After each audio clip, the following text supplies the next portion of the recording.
எதிரெதிரே நீயும் நானும் எதுவரை இந்த ஊடல் போகும் விழி வழியே என்னுள் காதல் சொல்வதே நடா விடை தெரியா பேதை நெஞ்சை கொள்வதே நடா பூவே பூச்சூடவா பூவே பூச்சூடவா பூவே பூச்சூடவா பூவே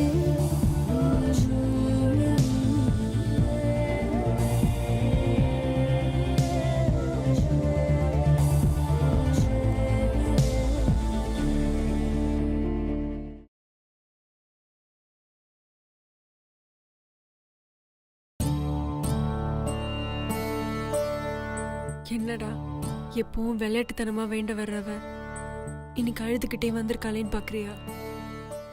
எல்லாம் என் மீனாட்சி அக்காக்காக தான். எப்பவும் எங்களுக்காக வேண்ட வர்ற மீனாட்சி அக்காக்காக இன்னைக்கு நான் வேண்டதுக்காக வந்திருக்கேன். பாவம் என் மீனாட்சி அக்கா அதுக்குன்னு எதையும் ஆசைப்பட்டு கேட்டதே இல்லை. அது ஆசைப்பட்டது ஒன்னே ஒண்ணுதான், சுந்தர் மட்டும்தான்.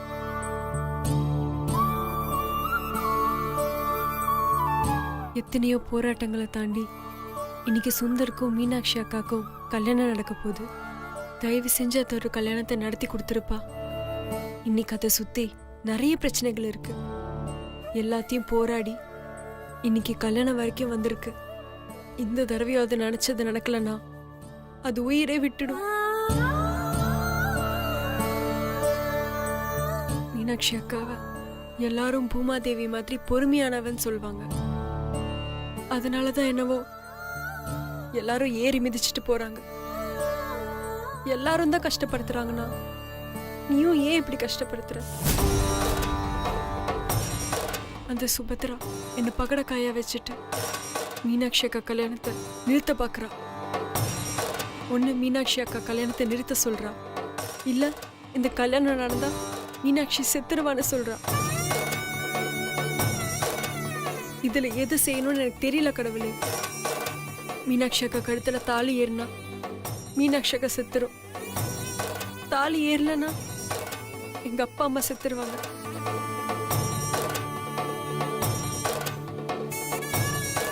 இப்ப நான் என்ன செய்ய போறேன் எனக்கு தெரியல கடவுளே. யார்கிட்டயும் என்னால உதவின்னு கேட்டு போய் நிக்க முடியல. அதனாலதான் உன்னை தேடி வந்திருக்கேன்.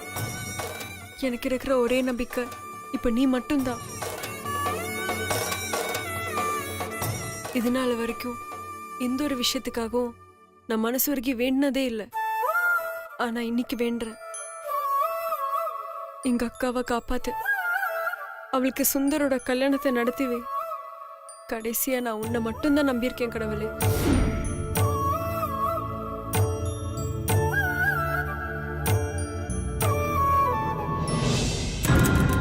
என்ன பண்றீங்க அண்ணி? கதவை திறங்க அண்ணி, எல்லாரும் காத்துட்டு இருக்காங்க. அண்ணி, நித்யாக்கா நீங்க தள்ளுங்க, நீ நான் கூப்பிடுறேன். நித்யாக்கா கதவை திறங்கக்கா, கீழே எல்லாரும் வெயிட்டிங். நித்யாக்கா என்னாச்சு அண்ணி? ஐயோ நித்யாக்கா, ஏய் மாமா கிட்ட போய் சொல்லல, வா. வாங்க.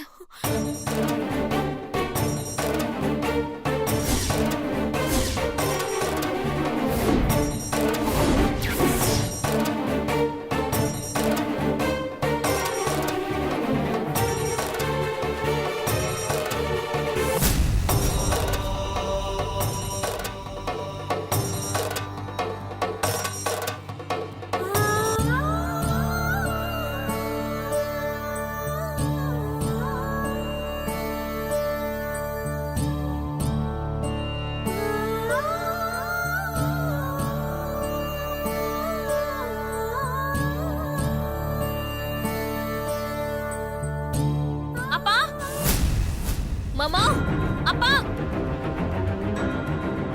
மாமா, அப்பா. என்னம்மா? என்ன? ஏம்மா பதட்டமா வரீங்க? நித்யா ரூம் கதவு திறக்கல மாமா. ரூம் கதவு திறக்கலையா? என்னம்மா சொல்றீங்க? ஆமாப்பா, என்னன்னே தெரியலப்பா.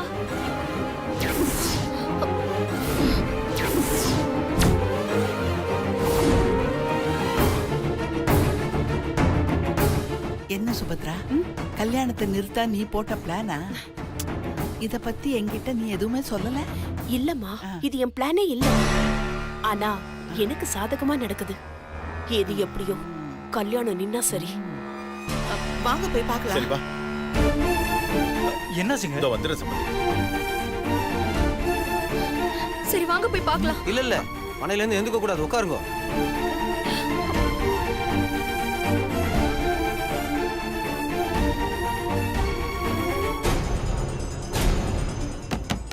நித்யா, நித்யா, நித்யா, கதவு தரமா?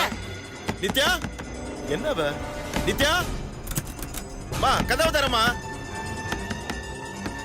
இடிச்சு தரங்களேங்க. நித்யா, அப்பா, நித்யா, நித்யாக்கா, நித்யா, நித்யா, என்னங்க இது? இன்னும் புடவை கூட கட்டல, அப்படியே இருக்கு. நித்யா, அண்ணி, நித்யாக்கா.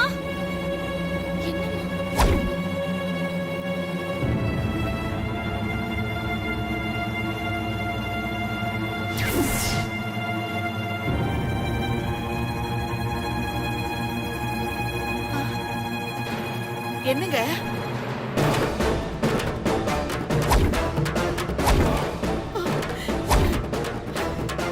என்னங்க இது?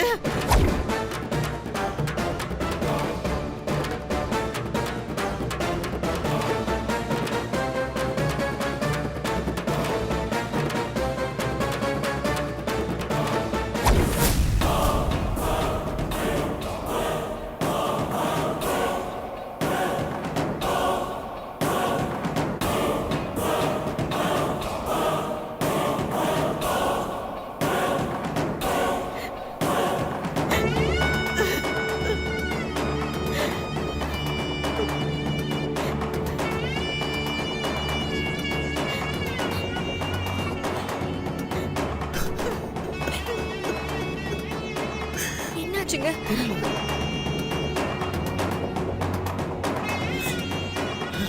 சமந்தி, என்னாச்சுங்க? ஏன் அழுவுறீங்க? என்னாச்சு? என்னாச்சுன்னு சொல்லுங்க. அம்மா என்ன பிரச்சனை சம்பந்தி? எதுக்குங்க? நித்யா ஓடி போயிட்டா சம்பந்தி. ஓடி போயிட்டாளா? என்னங்க சொல்றீங்க? எப்படி? புடவையை கட்டி கீழே இறங்கி போயிட்டு இருக்கா.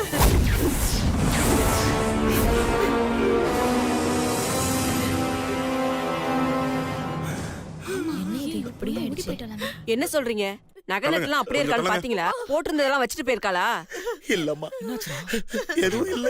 அனாதை பொண்ணுன்னு நீங்க தத்த எடுத்து அவளுக்கு கல்யாணம் பண்ணி வைக்கணும்னு நினைச்சீங்க. அது உங்க பெரிய மனசு, அத பாராட்டலாம்.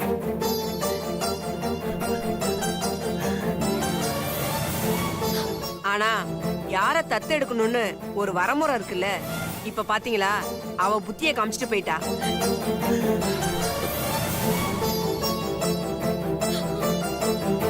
அவ ஊர் என்ன, பேர் என்ன, ஏதாவது தெரியுமா உங்களுக்கு? இப்படி எதுவும் தெரியாத பொண்ண நீங்க சேர்த்துக்கிட்டீங்க. இப்ப பாருங்க, அவ எல்லாத்தையும் தூக்கிட்டு ஓடி போயிட்டா. திருட்டு பொண்ணுக்கு திருட்டு புத்தி தான் இருக்கும்.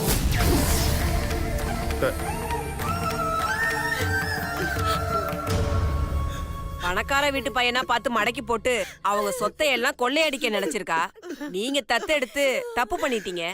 நாளைக்கு தன்னை பத்தி தெரிய வந்தா பெரிய பிரச்சனை ஆயிடும்னு கிடைச்ச வர லாபம்னு எல்லாத்தையும் எடுத்துட்டு போயிட்டா. திருட்டு பொண்ணுக்கு திருட்டு புத்தி தானே இருக்கும். நிறுத்துங்க.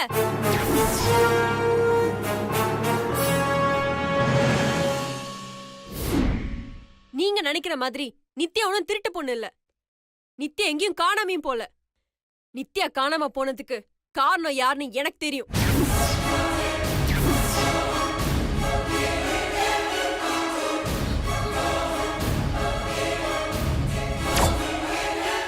சக்தி, என்னம்மா சொல்ற நீ? ஆமாம்பா, முதல்ல இருந்து இந்த கல்யாணத்துல ஒருத்தருக்கு மட்டும் இஷ்டமே இல்ல. அந்த ஒருத்தர் வேற யாரும் இல்ல. இதோ நிக்கிறாங்களே மாப்பிள்ளையோட அம்மா, இவங்கதான்.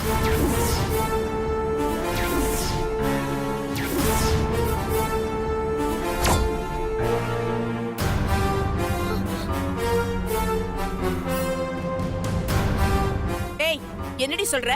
பழிய தூக்கி ஏன் மேல போடுற? ஆமா, இந்த கல்யாணம் நடக்கிறது உங்களுக்கு பிடிக்காதனால இந்த கல்யாணத்தை எப்படியாவது தடுத்து நிறுத்தணுன்றதுக்காக நித்யாவை கடத்தி வச்சு அவ எங்கேயோ போன மாதிரி நீங்க தான் நாடகம் ஆடுறீங்க.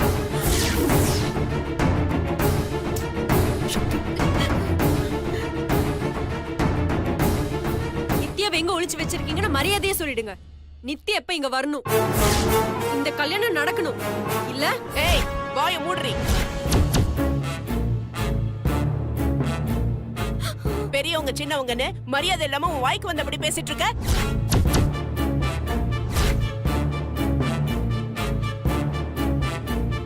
என் பையன் கல்யாணத்தை நிறுத்த நான் ஏன் நித்யாவை கடத்தணும்? என் பையன் சிவா இவன் கிட்ட ஒரு வார்த்தை சொன்னா போதும், கல்யாணத்தை நிறுத்திடுவான்.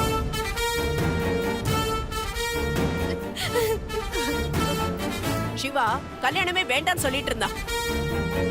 அவன் நித்யாவை கல்யாணம் பண்ணிக்கிறேன்னு சொன்னப்போ நித்யா அனாதையா இருந்தாலும் பரவாயில்ல, என் பையன் கல்யாணத்துக்கு ஒத்துக்கிட்டதே போதும்னு இந்த கல்யாணத்துக்கு நானும் ஒத்துக்கிட்டேன்.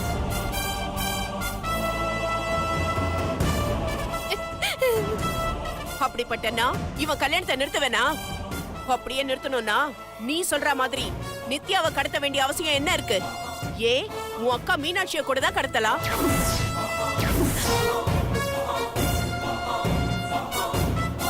இப்ப கூட எனக்கு ஊ மேல கோபம் இல்ல. நித்யா காணாம போயிட்டாங்கிற ஆதங்கத்துல பேசிட்டு இருக்க. ஆனா எனக்கு எவ்வளவு ஆதங்கம் இருக்குன்னு உனக்கு எப்படி தெரியும்?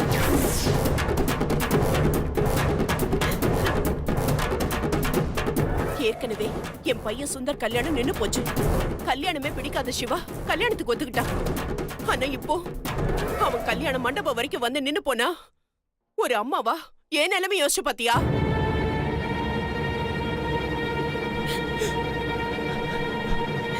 என் பசங்க கஷ்டப்படுறத பாக்கும்போது இப்படி சந்தோஷமே இல்லாம இருக்கோமேன்னு தினம் தினம் வேதனைப்பட்டு இருக்கேன், செத்துட்டு இருக்கேன். பாவம் சிவா, அவன் வாழ்க்கையில கஷ்டம் மட்டும் தான் பாத்திருக்கான். உங்களுக்கெல்லாம் எந்த அளவுக்கு உண்மை தெரியும்னு எனக்கு தெரியாது. எந்த விவரமும் தெரியாத வயசுல அம்மா அப்பாவை இழந்துட்டான். அம்மாவோட பாசத்துல வளர வேண்டிய வயசுல எங்கேயோ ஹாஸ்டல்ல தங்கி படிக்க போயிட்டான். இப்படி ஏமாற்றத்திலே வளர்ந்த என் புள்ள சிவாவை இப்ப அவன் ஆசைப்பட்ட பொண்ணும் அவனுக்கு கிடைக்காம ஏமாத்திட்டு போயிட்டான்.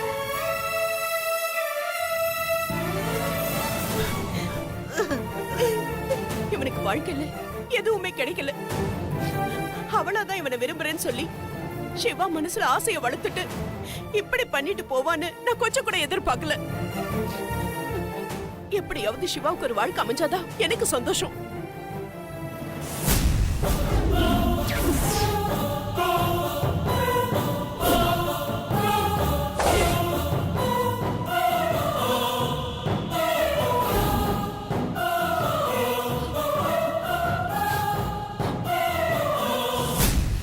என் பெரிய பையன் சிவா கல்யாணம் நடக்கலன்னா என் சின்ன பையன் சுந்தர் கல்யாணமும் நடக்காது.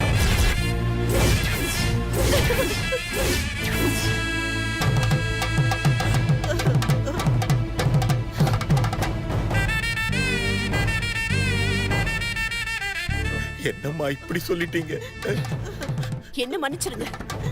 மீனாட்சி என்னைக்கு இருந்தாலும் எங்க வீட்டு மருமக தான்.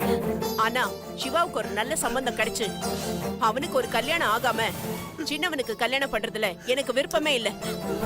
சுந்தருக்கு என்ன விட அவன் அண்ணனை விட அவன் சந்தோஷம் தான் முக்கியம்னா மீனாட்சியை தாராளமா இப்பவே கல்யாணம் பண்ணிக்கிட்டோம். மா என்னம்மா பேசுறீங்க? உங்களையும் சிவாவை தவிர வேற எதுவும் எனக்கு முக்கியம் இல்லம்மா. ஏய் சுந்தர், சிவாவுக்கு கல்யாணம் ஆனதுக்கு அப்புறம் தான் நான் கல்யாணம் பண்ணிப்பேன். ஏய்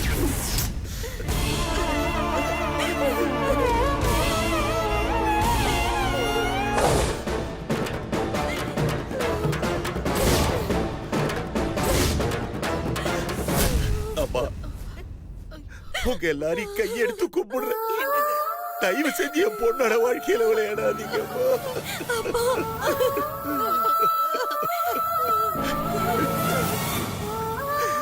ஏற்கனவே என் பொண்ணு கல்யாண விஷயத்துல ஏகப்பட்ட அசிங்கங்களையும் அவமானங்களையும் சந்திச்சிருக்கோம். இன்னொரு கஷ்டத்தை தாங்கிக்கிற சக்தி எங்களுக்கு இல்ல. எவ்வளவு ஆசையா என் பொண்ணுக்கு கல்யாணம் ஏற்பாடு பண்ண தெரியுமா? எங்க தகுதிக்கு மீறி ஆடம்பரமா பண்ணணும்னு நினைச்சோம். ஆனா கடைசி நேரத்துல இப்படி ஆயிடுச்சு.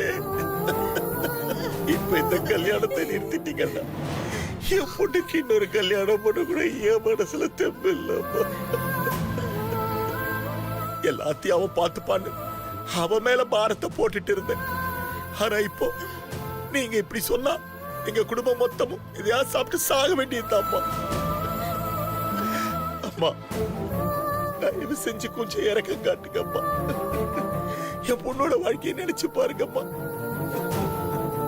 மாமா என்ன மாமா பேசிட்டு இருக்கீங்க? எப்ப இருந்தாலும் மீனாட்சி தான் மாமா என் பொண்டாட்டி. நான் சிவா கல்யாணம் பண்ணிக்காம நான் மட்டும் கல்யாணம் பண்ணிக்கிட்டா எப்படி மாமா சந்தோஷமா இருப்பேன்? அப்பா ப்ளீஸ்ப்பா, அழாதீங்கப்பா, ப்ளீஸ்ப்பா. மாமா சிவாவோட வாழ்க்கையில அவனுக்கு நாம எதுவுமே செஞ்சுக்கிட்டதே இல்லை. அவன் சம்பாதிக்கிறது இருக்கிறது எல்லாமே எங்களுக்காக தான் மாமா. இந்த கல்யாணமே வேணான்னு தான் சொன்னான். எனக்காக தான் இப்ப இந்த கல்யாணத்துக்கு அவன் ஒத்துக்கிட்டது. கல்யாணத்துக்கு அவனை ஒத்துக்க வச்சதே நான் தான் மாமா. அப்படி இருந்தா மனசுல கல்யாணம்ன்ற ஆசையை வளர்த்து கல்யாணம் மேடை வரைக்கும் வந்து கல்யாணம் நின்று போச்சுன்னா அவன் மனசு எவ்வளவு வருத்தப்படும் மாமா. இந்த மாதிரி நேரத்தில் நான் மட்டும் கல்யாணம் பண்ணிக்கிட்டேன்னா அது எப்படி சரின்னு நீங்களே சொல்லுங்க மாமா. மன்னிச்சிருங்க மாமா.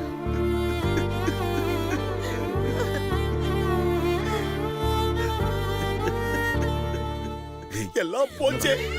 இப்ப நான் என்ன பண்ணுவேன்? இப்படி என் பொண்ணு வாழ்க்கை அநியாயமா போச்சே. தயவு செஞ்சு அலறத நிறுத்துங்க. அழுவுறதும் வருத்தப்படுறதும் இந்த பிரச்சனைக்கு தீர்வாகாது. நாங்க யாருக்கு எந்த பாவமும் பண்ணலம்மா. என் பிள்ளைகளும் அப்படித்தாம்மா. நித்யா மேல பாவப்பட்டு என் பொண்ணாத்தாம்மா நினைச்சேன். அதுக்கு எனக்கு கிடைச்ச தண்டனைய பார்த்தீங்களா? என் பொண்ணோட வாழ்க்கைய போச்சேம்மா. எல்லா பிரச்சனைக்கும் தீர்வுன்னு ஒண்ணு இருக்கும். இப்ப பிரச்சனை என்ன? நித்யா ஓடி போனதுனால சிவா கல்யாணம் நின்னு போச்சு.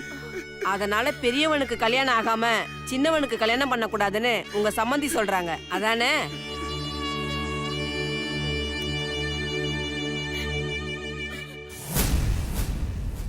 அதே மாதிரி அண்ணன் கல்யாணம் நடந்தாதான் தனக்கு கல்யாணம் நடக்கும்னு சுந்தர் சொல்றான். இதே முகூர்த்தத்துல சிவாவுக்கு வேற ஒரு பொண்ணை பார்த்து சிவா கல்யாணம் நடந்தா மீனாட்சி சுந்தர் கல்யாணமும் நடக்கும்ல? என்னம்மா சொல்றீங்க? ஆமாங்க, சிவாவுக்கு ஒரு பொண்ணை பார்த்து இதே முகூர்த்தத்துல கல்யாணம் பண்ணிடலாம்.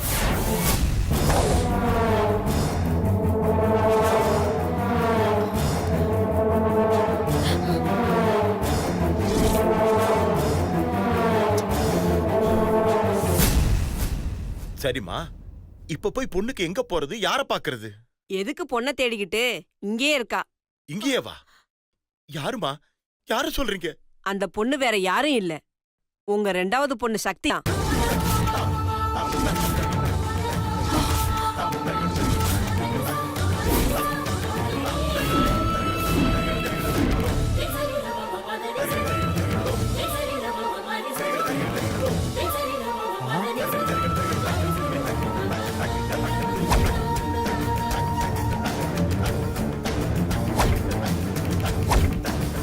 சக்திய சிவாவுக்கு கல்யாணம் பண்ணலாங்கிறது என்னோட அபிப்பிராயம்.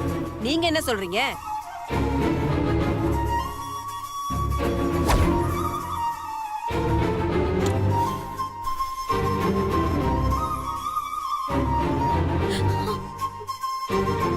அவசரப்பட்டு இத சொல்லல.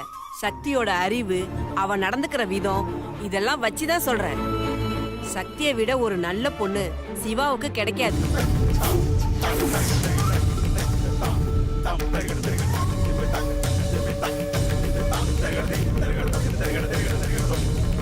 அது மட்டும் இல்ல, மீனாட்சி சக்தியும் அக்கா தங்கச்சிங்க. 2 பேரும் ஒரே வீட்ல வாழ போனா ஒருத்தருக்கு ஒருத்தர் துணையா இருப்பாங்கல்ல, அவங்களுக்குள்ள சண்டையே வராது.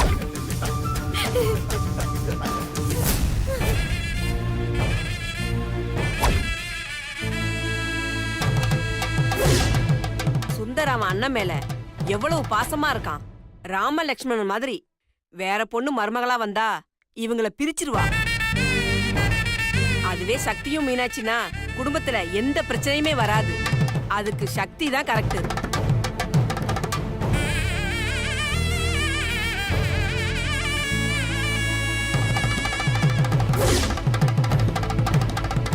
என்னங்க இவ்வளவு தூரம் சொல்ற? அமைதியா இருக்கீங்க. சீக்கிரம் சொல்லுங்க, முகூர்த்த நேரம் முடியுதுல்ல. மா, எங்களுக்கு எந்த பிரச்சனையும் இல்ல. ஆனா புரியுது, மாப்பிள்ளை வீட்ல என்ன சொல்வாங்கன்னு தானே நினைக்கிறீங்க? அம்மா, நீங்க என்கிட்ட கேட்க வேண்டியதே இல்லை. எனக்கு பரிபூரண சம்மதம்.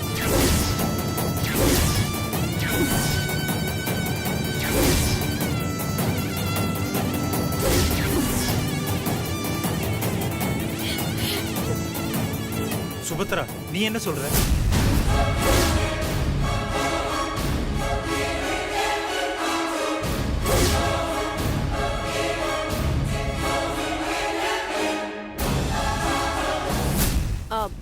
சிவாவுக்கு என்ன விருப்பமோ அப்படியே செய்வோம்.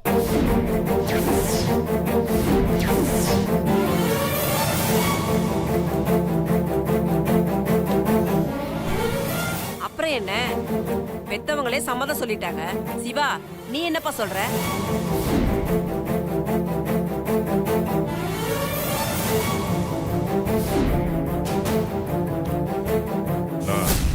சக்தி கிட்ட கொஞ்சம் பேசணும்.